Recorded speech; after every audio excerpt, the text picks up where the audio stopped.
Bonjour tout le monde! Bonjour tout le monde! Oh, on m'entendra pas en double, je suis dans mon stream manager. Comment ça va? Hein? Comment allez-vous? Aujourd'hui, on a... Hey, Captain Rubard, comment ça va? Euh, donc, pour ceux qui sont habitués au stream, habituellement, je suis un speedrunner, je fais beaucoup des joueurs des jeux vidéo super vite. C'est dans tout dans la description de la chaîne en bas. Aujourd'hui, on a un stream un peu plus spécial où est-ce que une fois de temps en temps, tu sais, je fais des présentations sur ce que je découvre avec mon travail, bon, les techniques d'ingénierie que j'utilise. Et puis, j'en suis pas à ma première présentation d'ingénierie logicielle ou de tests automatisés. En fait, il y a une slide que ça fait à peu près 4 fois que je la présente pour fesser sur le clou.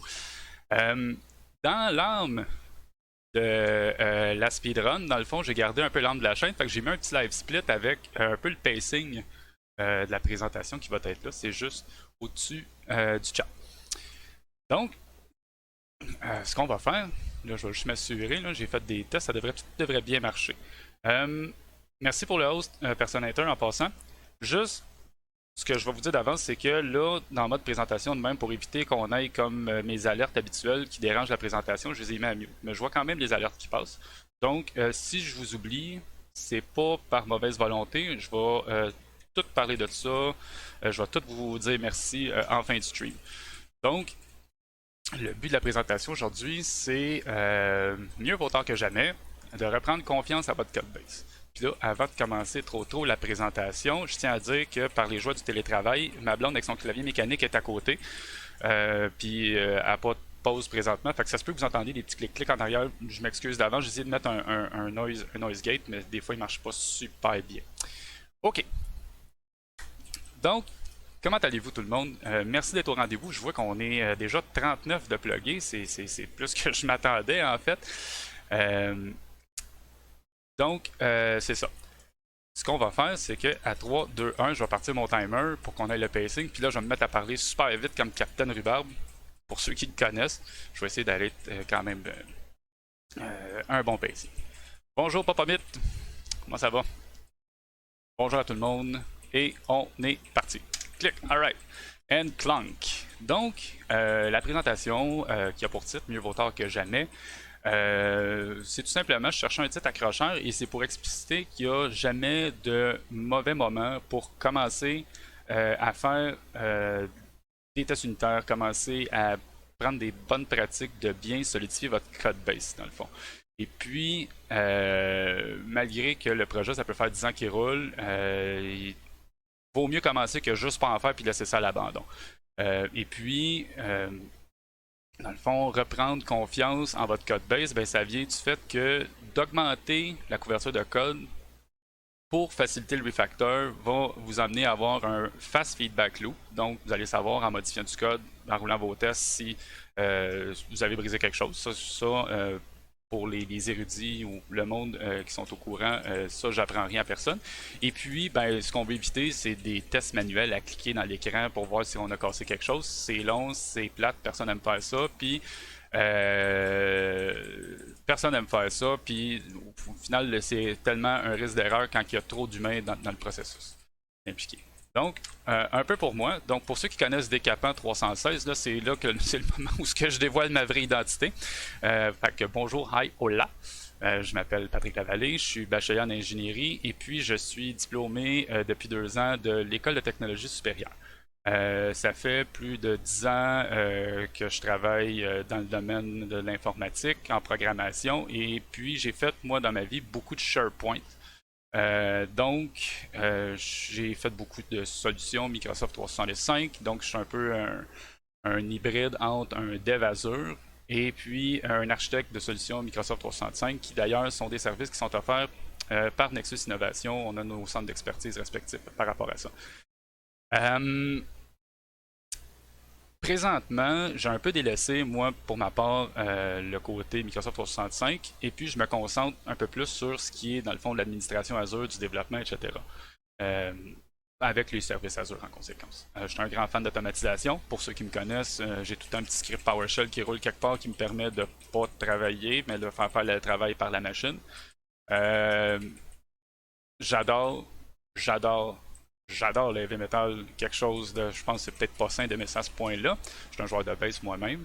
Et puis, j'ai donné diverses conférences sur PowerShell. Donc, PowerShell, c'est quelque chose que j'affectionne pour surtout toute l'automatisation que je fais.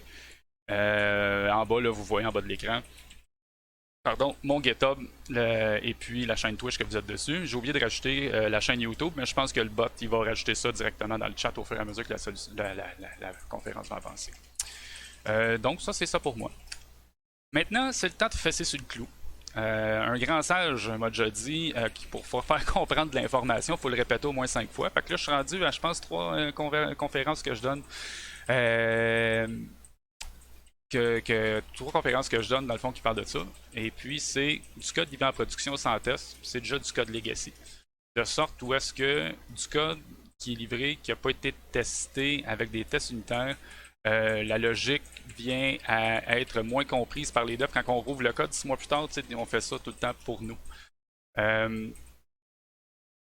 Salut des camps. Hey, Implosion Retro Gaming. Hi, man.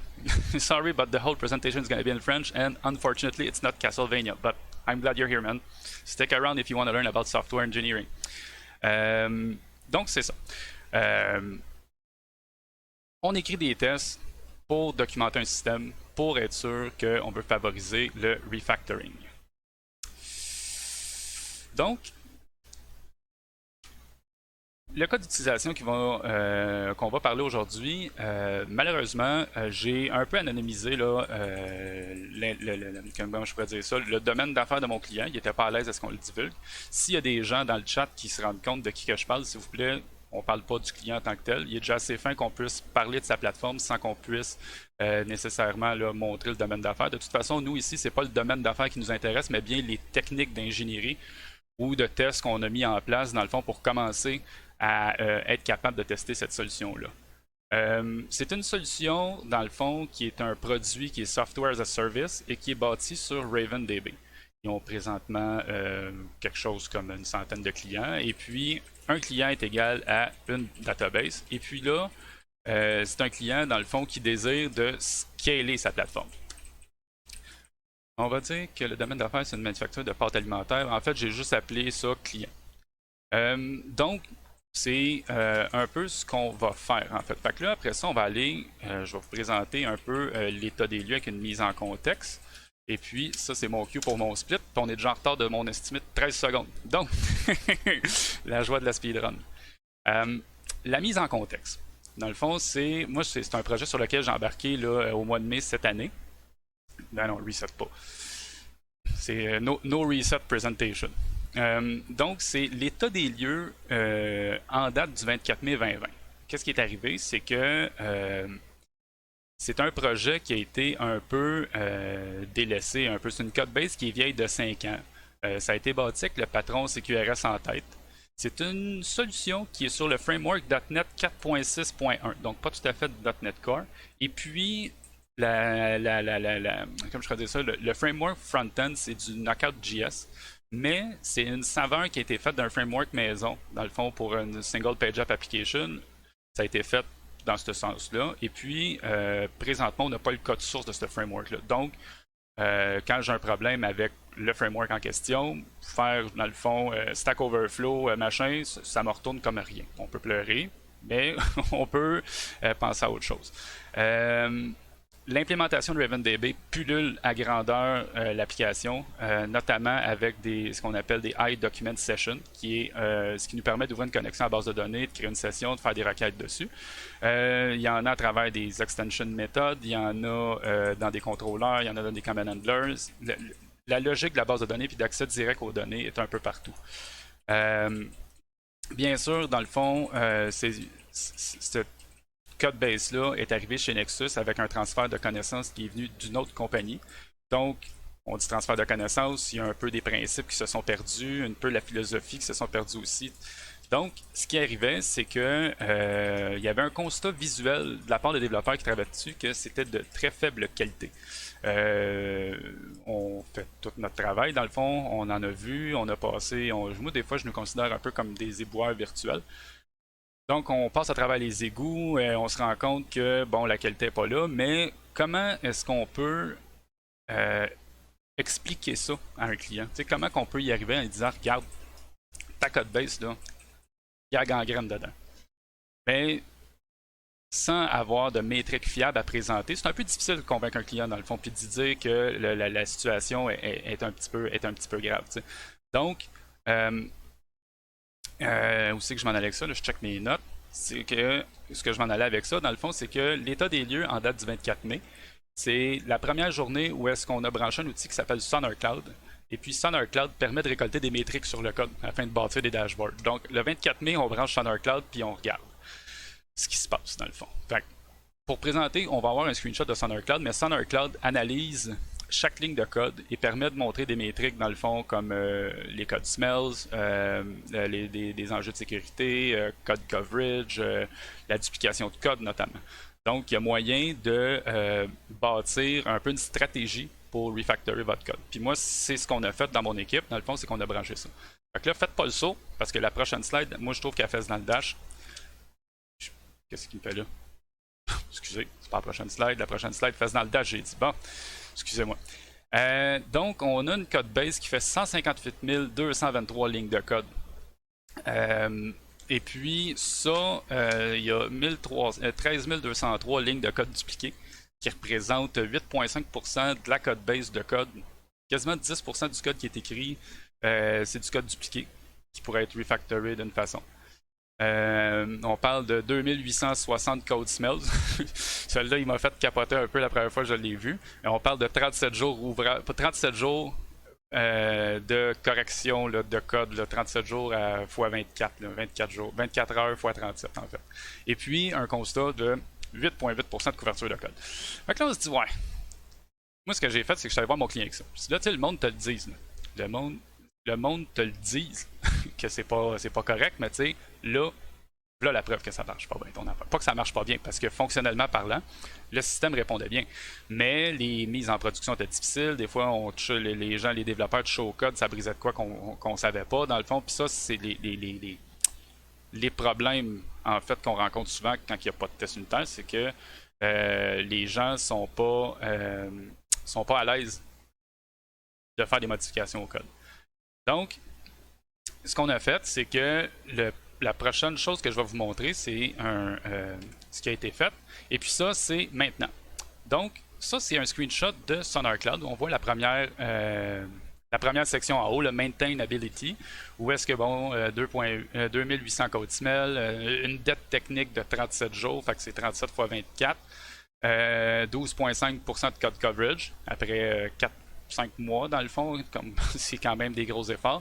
Et puis on voit en bas 6,9% de duplication de code, puis des duplicated blocks, 582 blocs dupliqués. Là, moi, je suis pas un expert de SonarCloud. Je vais être honnête avec vous autres. Il y a plein de choses qu'on peut configurer. Moi, j'ai fait vraiment une configuration de base avec ce qui est un peu là, nos standards à l'interne chez Nexus Innovation. Ce qui est important, par exemple, c'est la colonne de droite, où est-ce que ça, c'est le code qui est analysé après 30 jours. Donc, on peut mettre les métriques de validation de code de qualité sur le nouveau code qui est écrit. C'est ça qui est important, puis c'est ça qu'on s'est servi, nous, à l'interne, pour être capable, pour pas se décourager, se retrousser les manches une bonne shot, puis commencer à écrire des tests comme du monde. Donc, c'est ce qui permet d'avoir des petites victoires, et puis sur le nouveau code. Fait que là, tranquillement, pas vite, on a réussi à écrire des tests. Fait qu'on est parti de 8.8 à 12.5. On est parti de pas trop de code coverage à 70% du nouveau code qui est écrit est couvert par des codes. Moi, j'aime aussi le 0.0% de code duplication, ce qui veut dire que chacune des lignes de code qu'on a écrites sont concises, sont à la bonne place et sont testées. Ça marche-tu pour du code SQL, mettons, ces dashboards-là? Peut-être Dankbox, je suis pas tout à fait sûr. Faudrait vérifier. Peut-être que dans ton cas, connaissant ta réalité, tu vas peut-être être découragé. Mais c'est pas grave, mieux vaut tard que jamais. Donc, si on regarde un petit graphe, la couverture de code est en croissance là, depuis mai. Et puis, on voit là, que on a, comme je pourrais dire, pété une coche là, au mois de septembre où est-ce qu'on s'est mis à écrire vraiment beaucoup de tests, beaucoup de refactors. Et puis bon là, je me dois d'expliquer le petit nudge qui a baissé, puis ça c'est des choses à ne pas faire. C'est que j'essayais d'avoir un screenshot qui avait du bon sens à jour pour la présentation. Puis là, ma branche a pété avec des tests. Fait que j'ai désablé des tests. Ça a fait chuter le graphique. Je t'ai corrigé mes tests. Mais en tout cas, bref. Euh, j'ai fait une petite passe-passe pour un graphique à jour. Puis ça m'a joué des taux. Mais j'ai pas le choix d'être honnête. La situation a été réglée. Là, puis le graphique est correct. Donc, c'était un peu ça, dans le fond, ce qu'on a fait. Ce qu'on a fait, c'est qu'on s'est mis à écrire des tests, beaucoup de tests dans le fond, où est-ce que, puis je vais le présenter, là, le prochain split, c'est le master plan. Fait que l'état des lieux en date d'aujourd'hui, c'est qu'on a une croissance continue et soutenue d'écrire des tests de couverture de code qui continue. Donc, on en est venu à Gold Split. On a mis sur pied un peu là, ce que j'appelle le master plan. C'est pas une grosse affaire épouvantable. Là. Le client il est très au courant, mais un des problèmes, c'est que présentement, l'application est sur la licence 3.5, je pense, de RavenDB. Et puis, c'est une version de la licence, pas la licence, mais de la librairie qui est plus supportée s'il y a des bugs, dans le fond, par RavenDB directement. Donc, on sait qu'en passant à la prochaine version majeure, salut Fafoun, comment ça va? On sait qu'en passant à la prochaine version majeure, il y a des breaking changes dans l'API. Ça, c'est vraiment nasty parce que là, t'as pas de test. La librairie d'accès aux données est deprecated, puis tu le sais que tu vas avoir des bris. Oui, on peut changer la librairie puis regarder les petits squiggly rouges qui pètent un peu partout dans l'application parce que la méthode n'existe plus ou le paramètre c'est un string puis un int ou tu sais bon etc. Mais il n'y a pas vraiment moyen de savoir qu'est-ce qui va péter à part de faire repasser au peigne fin l'application en test unitaire, pas en test unitaire mais en test manuel. C'est ce qu'on veut essayer. Fait que le master plan c'est comme suit. Comme je disais, c'est qu'on veut cacher l'implémentation à RavenDB derrière des interfaces. La raison pourquoi, c'est que la logique d'accès aux données, l'accès direct aux données, est un peu partout. Dans les contrôleurs, dans les command handlers, mais principalement les contrôleurs font trop de choses. Ils font trop de choses. Fait qu'on va essayer, dans l'exemple de code que je vais vous montrer, d'appliquer un peu le Single Responsibility Principle, là, qui est la première lettre là, des principes de développement qu'on appelle solide. Je vous invite à aller regarder là-dessus. C'est le S de solide. Ensuite de ça, une fois qu'on cache l'implémentation à RavenDB derrière des interfaces, ben, la raison pourquoi on fait ça, en fait, c'est qu'un grand sage m'a dit un jour, tu es tout le temps à une abstraction de régler ton problème. En informatique, c'est ça. Historiquement, c'est en faisant l'abstraction du problème qu'on a réussi à avoir les machines modernes qu'on a aujourd'hui. Puis c'est encore vrai à ce jour. Où est-ce que le contrôleur n'a pas besoin de savoir qu'il parle directement à RavenDB 3.5. Lui, ce qu'il veut, c'est une couche. Il veut, dans le fond, un contrat d'opération, puis il veut être sûr que lui, de son côté, dans le fond, le contrat brise pas. Mais tu sais, il s'en fout comment c'est loadé en dessous. Fait qu'on cache ça derrière une interface. Là, je vais y revenir tantôt. Le prochain point, dans le fond, c'est bâtir une suite de tests unitaires. Dans le fond, pourquoi? Ben, c'est parce qu'on veut documenter les besoins d'affaires. Hein. Des unit tests, à mon sens, c'est le plus bas niveau de documentation d'un système qu'on peut avoir. Comment est-ce qu'on peut savoir que le besoin n'a pas changé ou que le système répond encore aux besoins? Ben, c'est avec un test unitaire qui est écrit, qui décrit dans le fond un peu ce qu'on s'attend de cette unité de logiciel-là. La deuxième raison pourquoi on écrit puis qu'on bâtit des suites de tests unitaires, ben c'est bien sûr, c'est de renforcer la confiance du prochain dev. Fait que celui qui va passer après moi, il va regarder mon code a des tests, c'est bon. Puis là, c'est la fameuse boucle qui commence là, de TDD, là, le Red Green Refactor, là, à prendre avec parcimonie, c'est sûr, mais il va arriver puis il va dire, ok, ben je modifie cette partie de code-là. Puis là, ben il pèse sur le Python. Puis là, t'attends, il y a une lumière verte, cool, ça marche. Il y a une lumière rouge, ah, feels bad man, ça marche pas. Donc, avec une suite de tests unitaires qui va être assez étoffée, ça nous amène à la troisième étape du master plan qui va être de passer à la prochaine version majeure de RavenDB. La prochaine version majeure de RavenDB, ben, c'est important parce que la licence ça va être supportée. Il y a plein de bugs qui vont être réglés. Ensuite de ça, le serveur en tant que tel qui host RavenDB va pouvoir être augmenté à la version 5 ou 4 ou bon, la prochaine qu'on va aller. Des gains de performance épouvantables en lecture, en écriture. Donc, il y a juste des avantages à passer à la version majeure, mais présentement, le système il est fiché dans ses requis de la manière qui est faite. Mm-hmm. Là, je regarde mes notes, puis je parle très vite. C'est des estimés, hein, c'est la première fois que je l'ai fait, là. Fait que le timer, j'essaye d'aller vite. Bonjour à tout le monde qui s'est connecté depuis le début de la présentation. Merci à Chef Bandit qui give des subs. Bot147, merci pour ton sub toi aussi. Vinod, merci du follow. Salut tout le monde. Donc, ouais, ça nous amène à 2 angles d'attaque. Donc, on veut 2 angles d'attaque pour mettre en place le master plan, donc plus de tests. Plus de tests, pourquoi? Ben, comme je disais précédemment, pour avoir plus de confiance pour modifier votre système. On veut plus de robustesse. Puis là, dans le fond, robustesse, fiabilité, ça, c'est des métriques que j'ai déjà parlé dans d'autres Lunch and Learn. Là. Fait que si vous voyez passer, je pense que le bot, là, il spamme un lien YouTube là, dans le chat. Vous pouvez aller voir mon autre Lunch and Learn qui porte sur d'écrire des tests pour vos outils PowerShell, fait mention de ces métriques-là de robustesse, de fiabilité. Je vais quand même en parler, dans le fond, là, présentement. Mais il y a une autre présentation que j'ai faite qui couvre ça de long en large. Quand on parle de robustesse, moi, à mon sens, je parle souvent de tests brisés. Puis là, le monde, tu vas comme, comment ça, tu parles de tests brisés? Absolument, tu veux pas qu'ils brisent tes tests. Non, moi, quand je modifie un système, à la limite, là, je veux que le test brise si je fais une niaiserie, dans le fond. Fait que ça fait juste prouver que le système a une défaillance dans l'état du code dans lequel il est. Fait que, avec plus de tests, plus de robustesse. Plus de tests aussi fait en sorte qu'on a plus de fiabilité. Puis la fiabilité, à mon sens, à moi, puis tu sais, j'ai pas la vérité infuse, là, mais je suis prêt à être challengé sur mes affaires. À mon sens, à moi, dans le fond, la fiabilité vient de la couverture de code que tu as.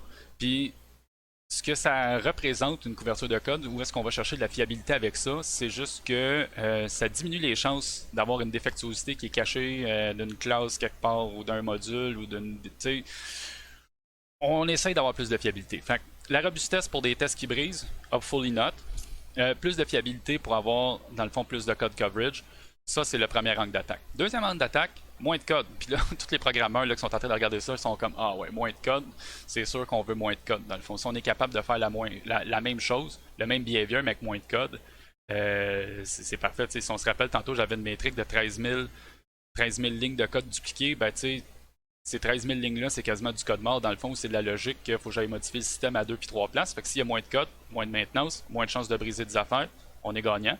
Puis le deuxième, ben, moins de logique d'affaires qui est un peu partout dans la solution. Fait que, j'ai une façon de faire les choses, je le fais bien, puis quand j'ai besoin de faire cette chose-là, je passe par la bonne méthode ou l'interface que je me suis faite en question. Donc, sans plus tarder, on pète la baraque, on est rendu à Refactor. Puis, je suis encore en avance. Je suis comme nerveux parce que j'ai un splitter là. Ok, time to refactor. Là, j'ai eu de la misère tantôt parce que VS Code apparaissait mal, fait qu'on va juste souhaiter qu'il apparaisse comme du monde, sinon, il est-tu là? Hype! Hype! VS Code, il est là. Ok. Fait que ce qu'on va faire. Là, encore une fois, ok, j'ai un peu watered down ce que j'avais à présenter. Je vous parlais tantôt, dans le fond, de à quel point j'aimais PowerShell puis l'automatisation. Moi, ce que j'ai fait, c'est que pour avoir un inventaire de où ce que la gangrène était prise dans le système, si je peux dire ainsi, c'est pas que c'est gangréné pour de vrai, mais je trouve que l'image est quand même forte. Je suis écrit un script PowerShell, dans le fond, qui a parsé tous les fichiers, puis qui m'ont sorti toutes les places où ce que je trouvais, dans le fond, cette ligne-là, Session Factory, écrit comme ça, où là, ma classe, elle n'a pas de using, mais habituellement, j'aurais eu un genre de using, c'est quoi, c'est Raven, DB.client, bon, une affaire comme ça. Là, pour le bien, là, c'est du bruit dans la présentation, fait que je les ai enlevés, mais j'ai écrit un script PowerShell dans le fond. Fait que le constat, c'est que j'ai 400 contrôleurs total.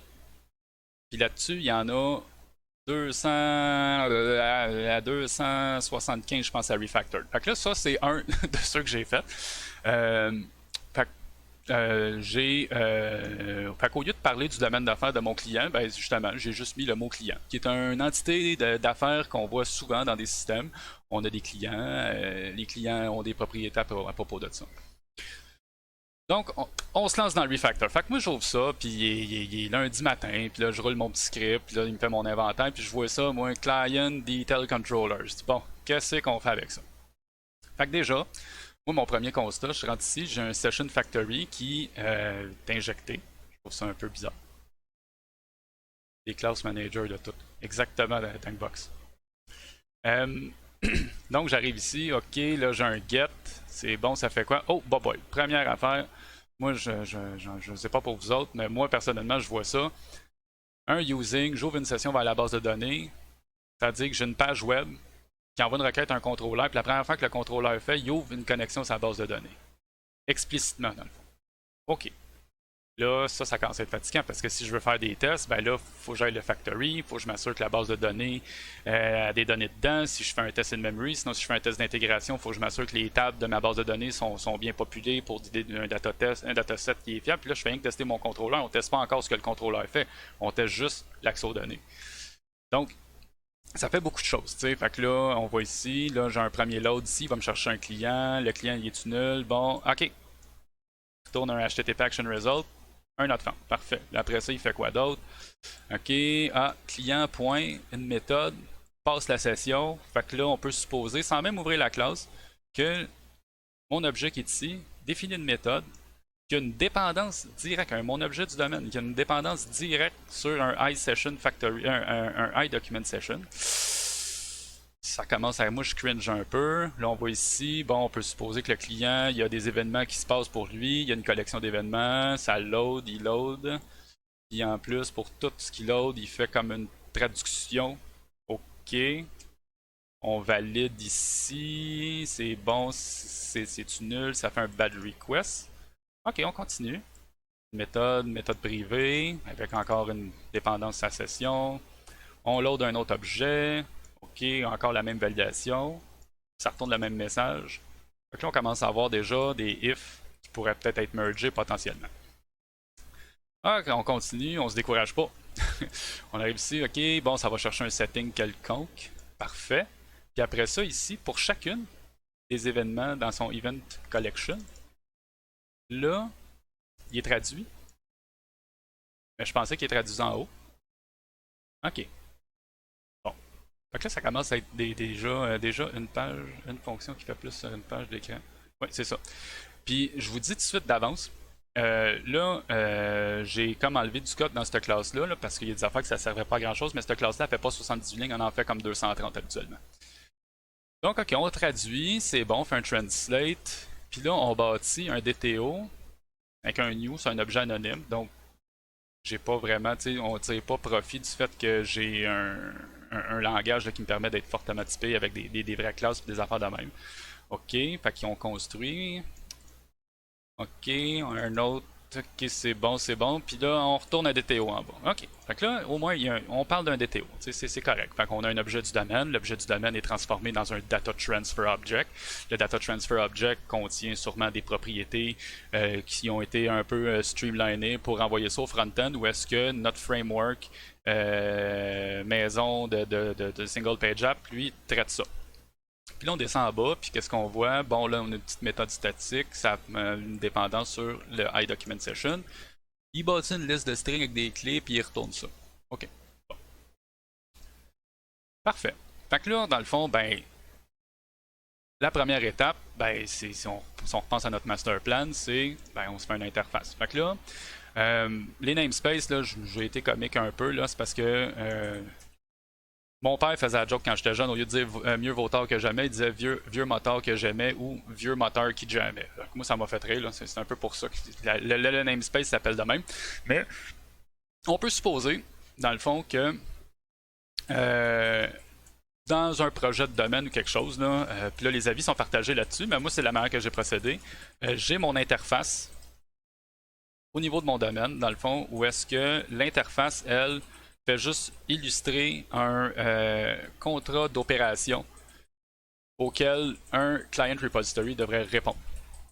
Il y a du monde qui disent que je devrais pas avoir de persistance dans mon domaine. À mon sens, j'ai besoin quelque part d'avoir comme une barrière qui me permet de parler entre mes deux DLL, si on veut, dans le fond. Donc, c'est pour ça que je trouvais que le High Client Repository faisait du sens au niveau du domaine. Tu sais, ce qu'on va retrouver au niveau du domaine, ça va être, mettons, l'objet client aurait été là, le Event Collection aurait été là. Tous les objets qui répondent au domaine d'affaires du client se retrouvent là. En bonus, moi je pitch le High Client Repository et pas l'implémentation concrète. C'est important parce que l'implémentation concrète, ben, elle parle directement avec la technologie dans le fond. Puis ça, ce qu'on veut, ben, c'est un projet à part, là, un projet d'infrastructure en tant que tel. Donc, première étape, on tout le temps une abstraction de régler notre problème. On règle le problème, c'est parfait, on a ça. Now what? Fait que ce que j'ai fait, moi ce que j'aime faire, c'est que on a créé, puis là, vous voyez, le namespace, là, décapant, vieux moteur, infrastructure, client. Fait que là, on est au niveau de l'infrastructure, dans le namespace, qui on pourrait considérer qui est un autre DLL à part. Et puis, ce que j'aime faire, c'est que j'aime bien ça préfixer mes implémentations concrètes avec, dans le fond, la technologie que j'utilise pour. Fait que là, présentement, je sais que c'est Raven DB3. J'ai un Raven DB3 Client Repository avec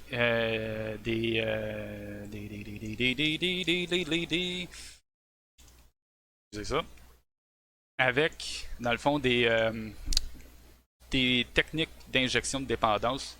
Il y a moyen que, dans le fond, là, en .NET Core, c'est la fameuse classe startup.cs, où qu'on peut injecter les services qu'on a besoin. Ben, c'est facile rendu là de dire, OK, ben, je roule sur Raven DB3.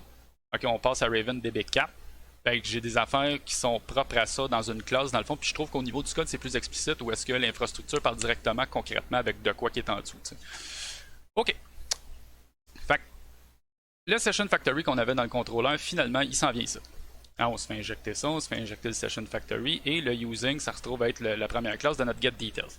Get Details, ben, ça prend un tenant. Le tenant, ça se trouve à être, dans le fond, la personne, le client de la plateforme SaaS qu'on parlait, dans le fond, là, il y a un tenant qui lui appartient. Donc, pour aller dans la bonne BD. Après ça, nous, ce qu'on veut, ben, c'est un ID. Là, j'aurais pu mettre Client ID. C'est la clé unique qui représente notre entité dans la base de données.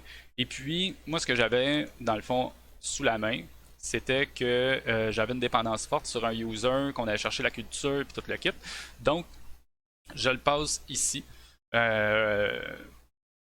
pour que, dans le fond, on puisse construire nos données correctement. Fait que première étape, là, puis ce qu'on voit, c'est un peu ce qu'on voyait ici. T'sais, là, je vais chercher var client, machin, je le fais là. C'est juste que ici, si c'est nul, je retourne un nul. Là, je sais que le monde serre les dents chez eux. Là.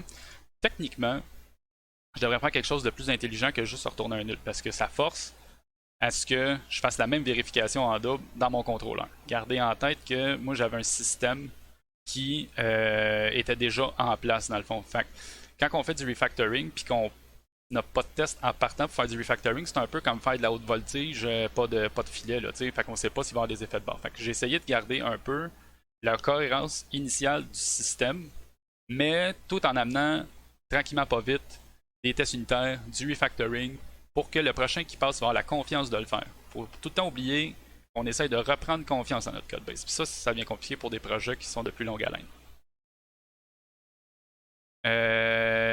Ok, là je le vois pas Discord pour l'instant. Si c'est une question textuelle, je vais la prendre.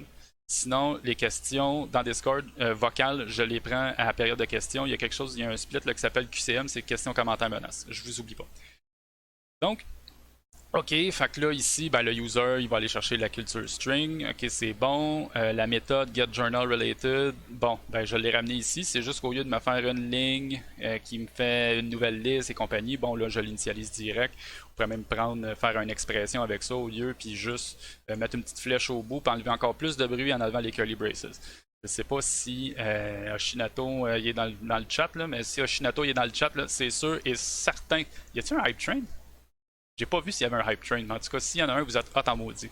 Hype train incoming! Ah, vous êtes cool.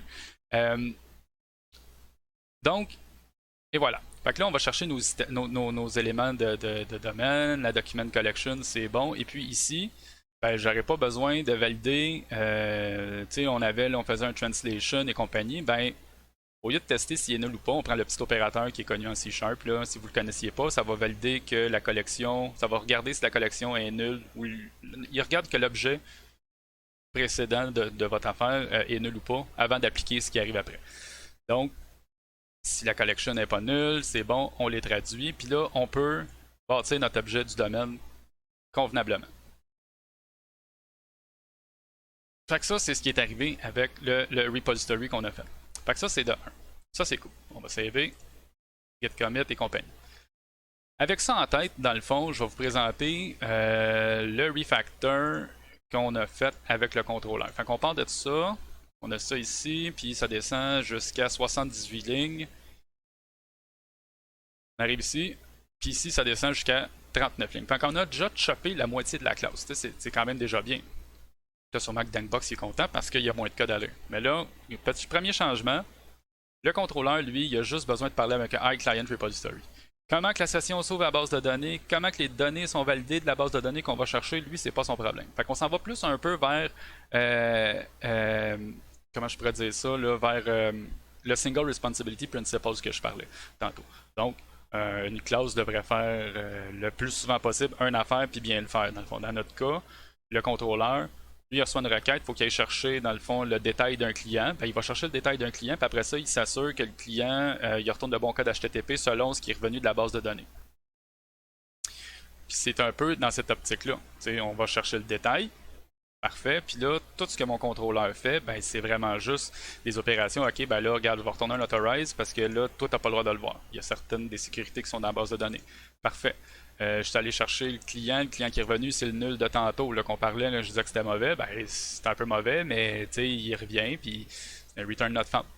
Je sais pas ce que vous en pensez, peut-être qu'une façon de contourner le client égal nul, retourne nul, peut-être qu'on pourrait penser à une genre une exception quelconque, là, puis que dans le contrôleur il y aurait un try catch. Il y a plusieurs façons. Là. Fait que si vous avez des suggestions pour ça, pour vrai, Hype Train niveau 2 en plus, c'est malade. Si vous avez des suggestions pour ça, écoutez, il va y avoir une période de questions. Je pense que je vais clencher un petit peu plus vite puis aller entendre ce que vous avez à me dire. Je serais très très très intéressé à entendre ce que vous avez à me dire par rapport à ça.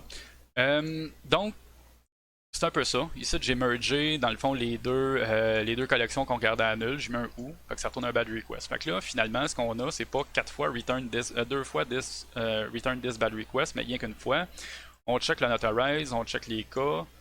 Ça ici, c'est des dépendances que j'avais malheureusement que j'ai pas pu me départir parce que, d'une part, on a une dépendance sur l'URL du contrôleur. Puis je pense qu'on avait une dépendance sur le cancellation token que je ne voulais pas passer à gauche puis à droite. Ouais. Et puis tout ça pour avoir un DTO. Puis là, ben, on n'a pas un objet anonyme, mais j'ai bien fait un objet de DTO qui, lui, le constructeur est assez intelligent pour se construire lui-même puis de comprendre sa responsabilité à lui quand je construis un DTO à partir d'un objet du domaine. Puis on retourne ça. Puis la vie est belle. Puis là, on a découpler le code dans le fond. Fait que l'accès direct à la base de données, c'est découplé. Le contrôleur fait une affaire, le repo fait une affaire. C'est quand même un beau monde pour ça. Ça, c'est pour le petit refactor dans le fond qu'on a fait. Ça, après ça, ben ça, Sonar Cloud, tu sais, quand on commit dans le fond, puis que je pousse sur ma branche, je pense que je l'ai mis sur Develop, lui analyse le code et compagnie. Mais tu sais, c'est pas tout, il faut écrire des tests avec ça. Fait que dans un premier temps, puis en termes de tests aussi, ouais, c'est ça, moi et tout, je pense. Mais c'est pour ça que je l'ai pas fait sur le coup, là. En tout cas, piquer Switch, il y a un serveur Discord en bas. Si tu peux te joindre puis t'aurais une autre idée, je te jure, man, on va écouter. Man, woman, c'est inclusif. Ouais, fait qu'on a écrit premièrement une première classe de test. Écoutez, c'est du MS Test. T'sais, je vais avec les technologies que j'avais dans la solution présentement. T'sais, des projets legacy, c'est tout le temps un peu plus compliqué à remonter. Là. Donc, on se crée un client, puis bon, là, on a un in-memory Raven DB test, et puis on a notre repo qu'on a là. C'est parfait. Fait que là, on a notre contexte qu'on bâtit, on se fait des seeds avec ça, et puis un test initialize. Et voilà, on instancie notre database, c'est bon, on popule notre database, on enregistre les index. puis on save ce qu'il y a dedans, c'est parfait. Et puis on s'instancie un Raven Client Repository. Parfait. Cleanup, on n'est plus pas de disposer pour être sûr qu'on deal bien notre mémoire, c'est parfait. Et puis là, ben, j'ai des tests qui sont bien faits. Fait que moi, mon approche d'écrire des tests, c'est tout le temps la même chose. C'est tout le temps Arrange, Act, Assert. Ça permet de bien séparer le code qu'on est en train de regarder puis la logique appartient à quoi dans la méthode qu'on est en train de lire. Il y a tout un art à nommer en fait les choses. Je pense que c'est le plus gros défi de l'informatique, c'est de donner des noms qui sont intelligents ou qui font du sens. Et puis j'ai regardé une couple de conférences là-dessus, puis il y a une approche qui m'avait intéressé. C'était un gars qui s'appelait Kevlin Haney, et puis lui il disait dans le fond What do you mean? T'sais? Et puis j'ai vu des given when done, là, given là, avec des noms de méthodes qui sont vraiment pu finir. Pour l'approche présentement, j'ai préconisé quelque chose qui disait où est-ce que faire une phrase séparée par des underscores, juste une petite phrase bien simple, quelque chose qui dit, tu sais, c'est quoi, je suis en train de tester un repo, ben, an invalid identifier yields no client details. C'est aussi simple que ça. Mon identifiant, il est invalide, je retourne à rien. C'est ce qu'on teste. Le detail, il est nul. Ça va avec ce qu'on a écrit tantôt. J'ai essayé de catégoriser. Ouais, ah, c'est cool ça. J'ai essayé de catégoriser un peu avec les test categories un peu comment c'est fait.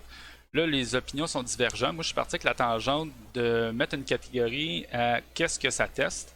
J'ai vu aussi des catégories, mettons, que ça pourrait être unit test versus integration test. Puis là, tu pourrais dire, dans le fond, à un CI, ben, roule-moi juste les tests qui sont tagués avec intégration ou unit test dans vos intégrations continues, etc. Moi, c'est l'approche que j'ai pris là, pour ça, mais il n'y a pas de bonne ou de mauvaise approche. Dans le fond, ce qui est important là-dedans, c'est d'avoir.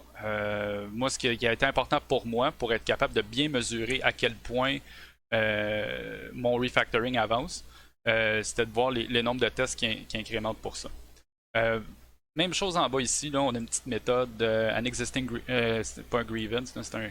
Voyons, client. Excusez, j'ai mal fait ça.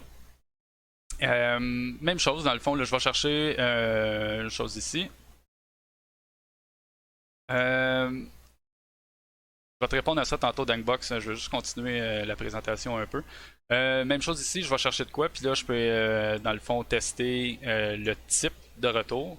Être sûr que le client n'est pas nul, puis tester un peu là, les collections que je suis censé avoir. Il pourrait y avoir plus de tests que ça. Là. Il y aurait d'autres cas de tests. J'ai monté ça rapidement là, pour plus comme vous montrer un peu l'avancement de ce que j'avais fait, parce que c'est pas une vraie classe là, qui existe dans le système présentement. C'est tout important quand on écrit des tests de penser plus en termes de propriété qu'on veut tester plutôt qu'un exemple en tant que tel. Dans le fond, ça vient avec la philosophie du property-based testing.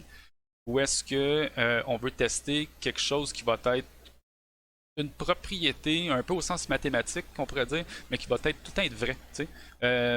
Je pourrais tester présentement que j'ai fait un data load de 2 items, puis que je ferais, mettons, à la ligne 87, là, detail document collection, point count égale 3, puis là, ok, j'en mets 3, je me rends compte que j'en ai 3. Wow! Mais, à mon sens, je veux valider qu'il y en a dedans. Parce que c'est subtil, dans le fond, mais c'est moins fragile comme test en tant que tel, ou est-ce que s'il n'y en a pas dedans, ça pète. Moi, je veux voir qu'il y en a dedans. Là, je vois le hype train depuis tantôt. Je vais prendre une mini pause juste pour dire à ceux qui sont arrivés il n'y a pas longtemps, dans le fond, c'est que je vois toutes les notifications passer. C'est juste que là, vu que je fais une présentation qui sort du cadre d'une speedrun de Castlevania, je vais tous vous remercier en bonne et due forme, mais je vois le chat depuis tantôt. Vous êtes fourrette, gang. OK. Ça, c'est pour l'accès aux données qu'on a testé. Ça, c'est bien correct. Après ça, ben, on a notre contrôleur. Un peu la même chose, là. Dans le fond, là, on veut tester le contrôleur, c'est cool. Valid tenant, c'est bon, valid ID. Puis là, ce que j'ai fait pour ça, c'est que je me suis créé un client detail de base avec des codes base, dans le fond, que je vais avoir de besoin. Et puis, selon le ID que je passe ici, à ma suite de tests, ben là, c'est là que je vais être capable de valider les codes HTTP. Fait que ce qu'on veut valider, moi, dans le don't save, dismiss, les maudites notifications. Fait que moi, ce que je vois habituellement, c'est que règle de pouce, là, un if égale un test. Fait que là, on voit ici, ok, j'ai un test, deux tests, trois tests, quatre tests minimum à faire avec ça, plus 5 parce que je retourne un DTO. Je pense que c'est ça qu'on a dans la solution. 5 tests. Donc, on prend encore le test initialize, c'est parfait. Et puis là, moi, on a une librairie pour faker qui était déjà dans la solution. Rappelez-vous, moi, je prends ce qu'il y a dans la solution, puis j'essaye de faire de quoi avec ça. Donc, c'est Fake It Easy. Il existe une panoplie de librairies là, pour faker vos affaires. Moi, c'est parce que c'est encore une fois, j'ai du legacy, fait que je veux pas trop dénaturer la solution. Mais de fil en aiguille, il faut que j'amène ça à faire de la qualité. Donc, ce que j'ai fait ici, c'est vraiment de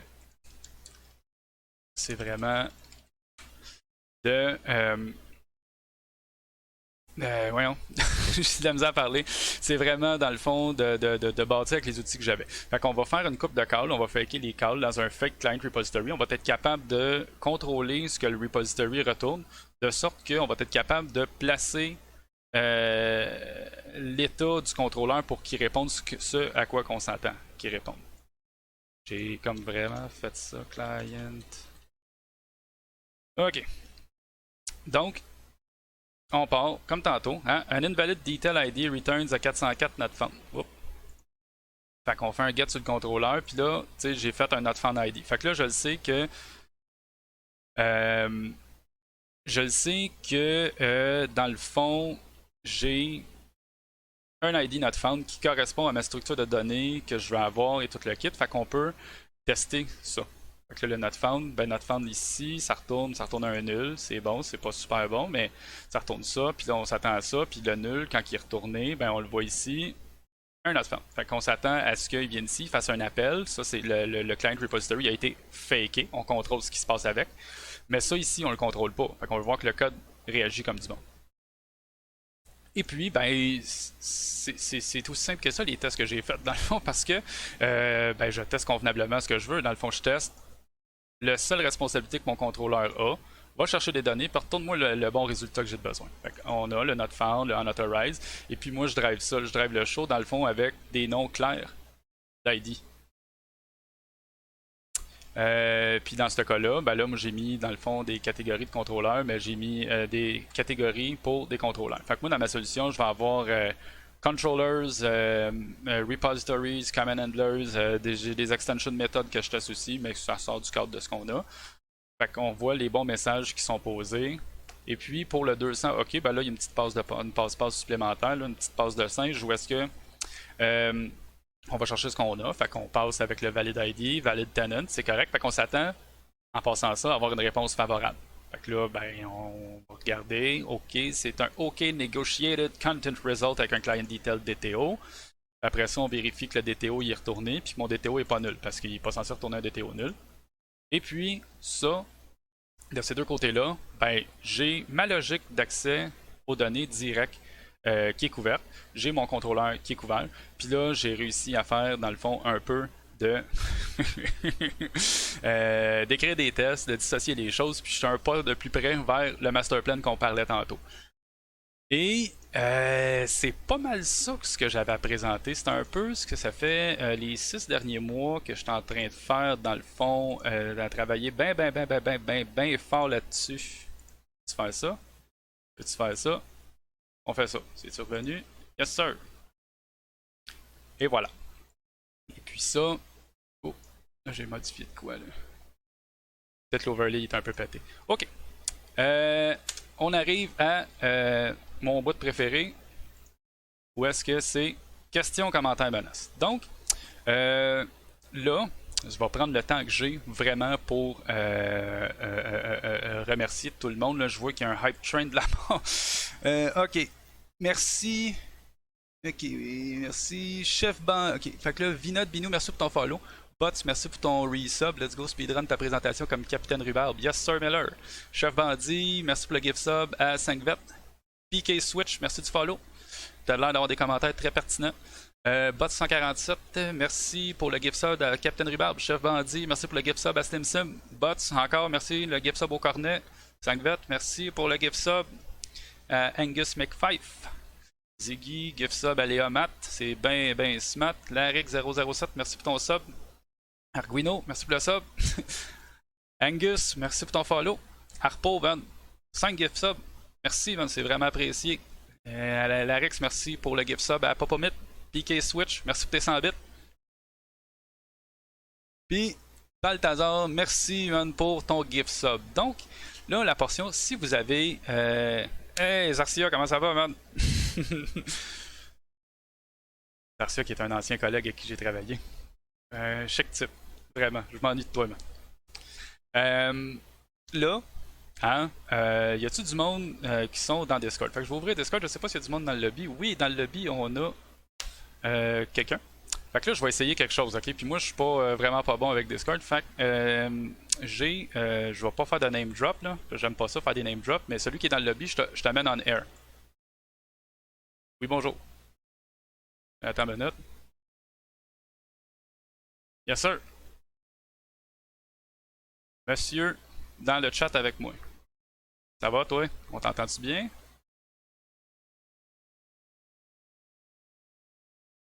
Ouais, ben je vais mettre tout le desktop audio, peut-être que le monde va t'entendre. Yes! Ta question, Hello. comment ça va? Ça va bien? Yes sir, je suis content de t'avoir, je suis content que tu participes à la prise de questions dans Discord, je savais pas que ça allait marcher ou pas. Ouais, c'est moi, Piqué Switch dans le channel aussi. Ah, ben cool. Fait Nice. que, non, j'ai pas de questions. Il y a le classique, tu poses des questions, savoir je retourne nul ici, c'est la bonne chose à faire. Je pense que c'est une question d'opinion. Puis dans un premier pas de genre refactoring Nickel Base Legacy, je pense que c'est très fine de commettre des petits crimes de même. Fait, il y a vraiment plusieurs options. Ouais. Là, c'est toi qui parlais dans le fond tantôt que de faire du control statement. Pas du control statement, là, j'ai pas le terme exactement que t'as pris. Mais... Control flow par exception. Ouais, c'est ça. Je le sais que c'est pas tant de pratique, mais tu sais, je cherchais une manière de me débarrasser d'un nul. Là, on connaît la même personne dans le fond. Là, comment que. J'aime pas ça faire des name drops, ok, mais je pense que c'est Yoshinato qui a un blog Azure qu'on connaît très bien et qui t'invitait à venir faire un lunch and learn. Lui, il est très opposé farouchement à ça. Je suis sûr qu'il me juge de chez eux là, dans le fond. Fait que je suis pas mal sûr qu'il y aurait des pistes il me dirait de tout réécrire en F-Sharp là, mais c'est juste mon client n'a pas cet argent là. Mais il y a aussi des features dans le langage là, qui te permettraient de. Si tu serais une version vraiment moderne de C Sharp, tu pourrais expliciter que ton truc peut être nul aussi, puis ça forcerait ton contrôleur à gérer le fait que ça peut pas passer. Ouais, ok. Ah, ben, c'est intéressant. C'est intéressant. C'est très intéressant. C'est sûr que là, dans une optique, tu sais, c'est juste le nul. J'essaie de refactor le plus possible d'affaires parce que ce qui presse le plus là-dedans, c'est peut-être pas le fait que je retourne un nul d'une méthode à quelque part, mais bien que si je change la librairie, tout pète. C'est ça. Je fais des trade-offs, mon homme. Je fais des trade-offs. C'est ça, en informatique, c'est 100%. C'est ça, je dis souvent à ma team. Là. Dans le fond, c'est vraiment des trade-offs. Pour moi, je vois vraiment comme tout le gain que ça gagne, le fait qu'aller chercher une couverture, séparer des concerns, gérer ton objectif, c'est vraiment faire la migration à RavenDB. Pour moi, là, c'est comme tous des bons pas dans la bonne direction. Oui. Faut pas trop s'en parler dans c'est ça. Puis dans le fond, comme je disais en début de présentation, un grand sage qui m'a dit on est une abstraction de régler un problème. Je pense qu'on connaît la même personne. Là. En tout cas, je sais pas toi qui c'est qui t'a dit ça dans ta vie, si tu t'allais fait dire, mais moi c'est Christian Mera, un homme pour qui j'ai énormément de respect. Là. Ouais. C'est vrai, l'exemple est vraiment bon sur l'informatique vraiment buildée sur toutes ces abstractions-là. S'il fallait qu'on gère dans quel registre nos variables iraient dedans quand tu codes C Sharp, ce serait peut-être un petit peu long à développer des features. Ouais, c'est ça. Je pense que je serais déjà plus programmeur. Bon, ben écoute, je te remercie de ton intervention. Je vais aller prendre des questions dans le chat. Garde-toi. Fait que je te drag and drop, je te remets dans le lobby. Merci, man.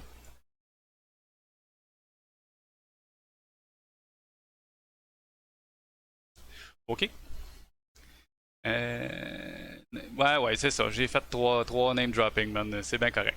Est-ce que vous avez bien entendu ce qui se disait dans Discord? Juste parce que je suis curieux.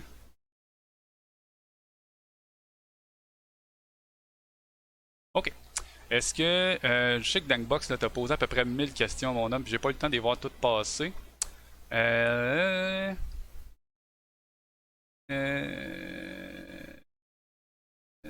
Non, non, non, non, non, non, non, non, non, non. Mais... Fait que si vous avez pas de questions, pas rien, wow. Euh, J'avais un deuxième master plan arrière de ça. Dans le fond, j'ai un de mes amis qui s'est mis à streamer il y a pas longtemps. Ben, pas il y a pas longtemps, il s'est mis à streamer avant moi, mais on stream ensemble. Puis là, je sais que les vendredis à 13h, il passe son stream. Fait que le but, c'était de pogner tout le monde qui te cite. Puis tout domper ça sur son stream. Mais là, je ne sais pas, il était 54, 56. Je sais pas s'il est encore en ligne. Euh, fait que la présentation est pas mal terminée, je vous dirais. C'est quoi qui vient après ça? C'est juste un merci. Puis là, merci. Et on a un gold split d'avoir fait ça 7 minutes plus vite sur la première run. On est content. On est content. Euh, je vous remercie de votre attention. Je vous remercie d'avoir été présent. Je vous remercie pour le Hype Train. C'est vraiment cool. Hey, on est 43 viewers présentement. Merci d'avoir répondu à l'appel. Merci d'avoir écouté un sujet très sérieux pour une fois. Sinon, pour les gens qui sont un peu gamers, regardez en bas, là, je me suis lancé d'un défi pour... merci pour le GG de PB. Je me suis lancé d'un défi de Castlevania. Donc, c'est un Lunch and Learn qui a été commandité par Nexus Innovation, qui est mon employeur. Et puis, je vais faire un shameless plug, dans le fond, puis finir avec ça. On se démarque, dans le fond, par notre côté très, très humain des choses. Flexibilité limitée. Puis, plus techniquement parlant, on a une très forte offre de... développement, Dev Azure, Angular, Microsoft 365. Si vous avez de l'ingénierie à faire, c'est nous autres que vous venez voir. Alors, on va se trouver quelqu'un à Nexus, am I right? Certain, man. On va se trouver quelqu'un à aller raider. Parce que j'aime bien ça, raider du monde. J'espère juste que Max GT est en ligne. J'espère qu'il m'a écouté et qu'il est parti ça plus de bonheur. Max GT, t'es-tu en train de streamer ou il est tête de cochon? Streaming! J'espère qu'il m'a écouté et qu'il est parti ça plus de bonheur. Max GT. Ok, on s'en va voir Max GT. Yes sir, il est là. Fait que, allez sur son stream, là, il y a eu du hype avec, vous avez tout le Decap-Love, là, spammez-y le Decap-Love, ça gueule, let's go tout le monde. Merci d'avoir été là, brassez à la cage, et puis on se revoit au prochain Refactor. Merci beaucoup.